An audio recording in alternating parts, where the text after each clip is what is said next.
Welcome back to my channel to a new blog. অনেকদিন পর একটা ব্লগ ভিডিও তোমাদের সঙ্গে শেয়ার করব। দেখো বাইরে প্রচণ্ড ঝড় উঠেছে, মানে প্রচণ্ড জোরে হাওয়া দিচ্ছে। আমাদের এদিকে একদম বৃষ্টি নেই বললেই চলে, তবু বিকেলবেলা এরকম হাওয়া, ঠান্ডা ঠান্ডা হাওয়াতে আর বাড়িতে বসে থাকতে একদম ইচ্ছা করলো না।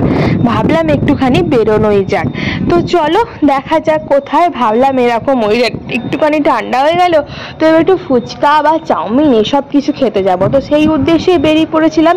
কিন্তু তোমাদেরকে একটা খবর তোমাদের সঙ্গে শেয়ার করি। তোমরা সবাই জানো আমি থাকতাম যে ছত্তিশগড়ের কোরবা শহরে, কিন্তু ওটা ছেড়ে সাডেনলি আমাদের চলে যেতে হবে অন্য কোথাও। তো একদম শেষবারের মতো সর্বমঙ্গলা মাকে একবার দর্শন বা পুজো দেওয়ার খুবই ইচ্ছা ছিল। আর যেহেতু টাইম খুব বেশি নেই, এই সপ্তাহটাই হাতে আছে, তার জন্য ফুচকা খাওয়া বাদ দিয়ে চলে গিয়েছিলাম মায়ের কাছে। অবশ্যই কিন্তু এটা অনেকটা সন্ধ্যে হয়ে গেছিলো, রাত 9টা এরকম বেজে গেছে। তো সেই কারণের জন্যই কিন্তু মন্দিরে মোটামুটি কিন্তু ভিড়টা একটু কমই ছিল। আমরা পুজো দিয়ে এখানে যেহেতু নারকেল প্রসাদ দেয়, আমরা ওখানেই খেতে শুরু করে দিয়েছি। দেখতেই পাচ্ছ ও খাচ্ছে আর আমাকেও দিচ্ছে, আমিও খাচ্ছি, কারণ আমাদের নারকেল ভীষণ ভালো লাগে। প্রসাদ বা এমনি যাই দাও তাই আমরা খেয়ে নিতে পারি। তো এই হচ্ছে মন্দিরটা। লাস্টবারের মতো তোমাদেরকে আরও একবার দেখিয়ে দিলাম। হয়তো আর কোনোদিনই দেখাতে পারবো না, আর যদি কোনোদিন আসি আবারও এই কোরবা শহরে, তাহলে কিন্তু নিশ্চয়ই মায়ের দর্শনে আবার আসবো। মাকে এটাই বললাম, সবাইকে সুস্থ রেখো, ভালো থেকো আর সববার মঙ্গল করো। তো যাই হোক, আমরা মন্দিরটা মোটামুটি দর্শন করে নিলাম, কিছু ফটোস তুলে নিলাম, আর একটু ঘুরে দেখছিলাম। মনটাও একটু খারাপ লাগছিল এটা ভেবে যে আর কোনোদিনই হয়তো দেখা হবে না। তো বাড়ি ফেরার পথে আমাদের এখানে একটু শপিং মলে এসেছিলাম কিছু কেনাকাটি করতে। সেখানে দেখলাম একটা প্রোগ্রাম চলছে, ডান্স কম্পিটিশন, একটা একাডেমির ডান্স কম্পিটিশন চলছে। তো ডান্স তো দেখতে আমার ভীষণ ভালো লাগে, তো সেটাই তোমাদের সঙ্গে একটু একটু করে শেয়ার করব। কপিরাইটের ভয় তো আছি, যেটুকু যে পারবো তোমাদের সঙ্গে চলো শেয়ার করি। তোমরা কিন্তু দেখতে থাকো।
বাড়ি ফেরার পথে আমরা খেয়েছিলাম সমোসার চাট, আর হচ্ছে ভেজিটেবিল চপ আর আইসক্রিম। অরুণের আইসক্রিম অনেকদিন ধরে ট্রাই করার ইচ্ছা ছিল, তো ফাইনালি দোকান বন্ধ হয়ে যাচ্ছিল। আমরা ওই লাস্ট টাইমে গিয়ে নিয়ে নিয়েছিলাম আইসক্রিম। ও নিয়েছিল বাটারস্কচ কর্নেটো, আমি নিয়েছিলাম অরুণের কেশর পেস্তা।